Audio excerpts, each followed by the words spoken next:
Prominent warnings from the AI industry are sparking fears of job losses and safety issues. The head of Anthropic's safety team resigned this week, saying the world is in peril due to the dangers of AI.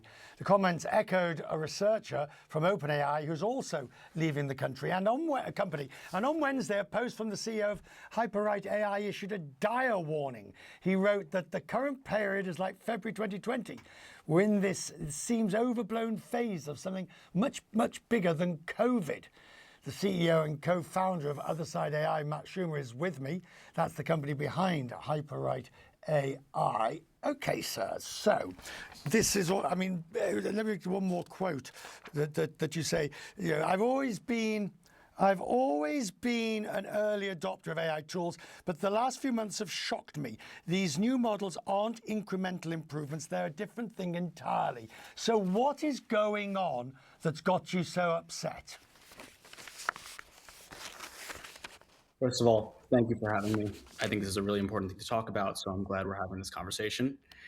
Frankly, AI models have improved over the years, but I think a lot of people still think of them like the things they tried in 2022, in 2023. But AI has improved more quickly over time. It's accelerating in terms of the rate of progress, especially in things like engineering and coding, which is what I do every day.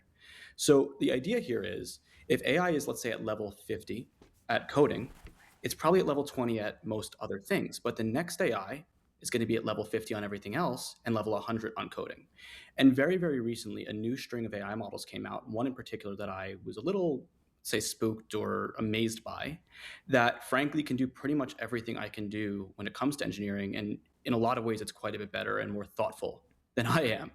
And the idea is that if that's the case, and that's where we are today when it comes to engineering, it's very likely that those capabilities are going to be available for almost every other role that could be done on a computer in, say, a year or 2 years. Now, I'm not saying that means that this is all going to be disrupted and every job is going to be gone overnight. It's not the case. And I'm not trying to scare people about this. What I'm saying is that we need to have this conversation because even if the capability is there, it doesn't necessarily mean it's going to proliferate through the economy immediately, but it will over time. And it's important to talk about. Right. So, but what we can talk about it, absolutely. But in the same way that you can't put the genie back in the bottle or, you know, the sand, etc. What would you like us to do about it? What is your, as we talk about it, what do we need? What are the issues that we need to be debating? Yeah, so I think the most important thing is that, and this is the tricky part, it's different for every single person who sees this, who understands this, because it means something different to every person and for every role, right? There are some roles that, frankly, like I don't think will be affected, and I don't think they'll be affected quickly at all. It might happen over time, but not immediately. If you are a doctor, right, you probably will be using AI in your profession, but you're going to still be needed in the coming years. If you are a lawyer, it's not going to stand in the courtroom for you, but it's going to be doing a lot of the grunt work, a lot of the drudgery that frankly, you might currently need a junior associate for. So, yeah, go ahead. Yeah. I mean, yes. So what do we do? I mean, we can only we can't retrain for jobs that don't exist. We can't invent jobs that aren't necessary. And we are going to end up with believe me, not mine. I'm on my way out. So it's your generation that's going to end up sort of age 30 something or 40 this with nothing to do. Is that the sort of thing we're worried about? It is. And again, I think there are different levels of worry for different roles and for different people, but at a high level, that is the worry. I'm 26, right? Ooh. I'm at the beginning of my career. I don't know what my life and my career is going to look like in 10 years. And that is a little scary. It's exciting too, because I can do more if I'm really good at taking advantage of the technology, but it is scary. And I think that's going to be the same thing that a lot of people feel. And anyway, I wasn't looking to scare people with this article. The idea was just to tell people this might happen. There's a good chance you should be prepared.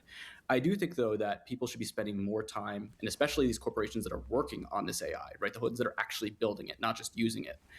They should be spending more time and more money researching what do we do when this happens? How does society adapt? What are politicians thinking about? They should be thinking about this really, really deeply. This isn't a big issue today, but it's going to be in a few years. We need to be prepared.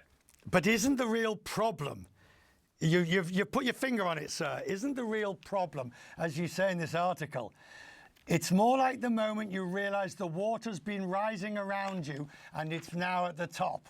It's a bit the frog, isn't it? It's the frog in the boiling water. It's all happening very slowly. But all of a sudden, you're going to turn around and realize you're in it up to your neck. And then, as we discover with digitization, fourth industrial revolution, it's going to be too late. Yeah, I mean, that is the fear. I think, again, this isn't going to affect everybody today. It might not affect everybody in 2 years, but certain people it will. I think it's important that people take a long, hard look at what they're doing and what AI can do and track its progress over time. One of the things that I like to tell people is to make what I call a personal benchmark, right? You say, hey, here are the things in my role that I don't think AI can do. Let me write some prompts, and every 3 months, I'll feed it to whatever the best AI is at the time.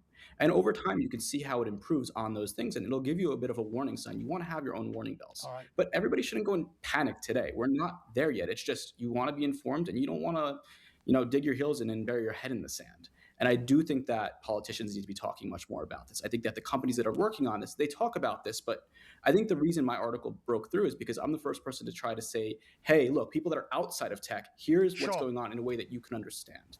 People in tech talk about it in these very jargon-heavy, industry-specific ways, and that's not going to reach a mass audience that needs to hear it. All right. I'm grateful, sir. You and I will talk more about it. I'm grateful for you joining us tonight. Thank you.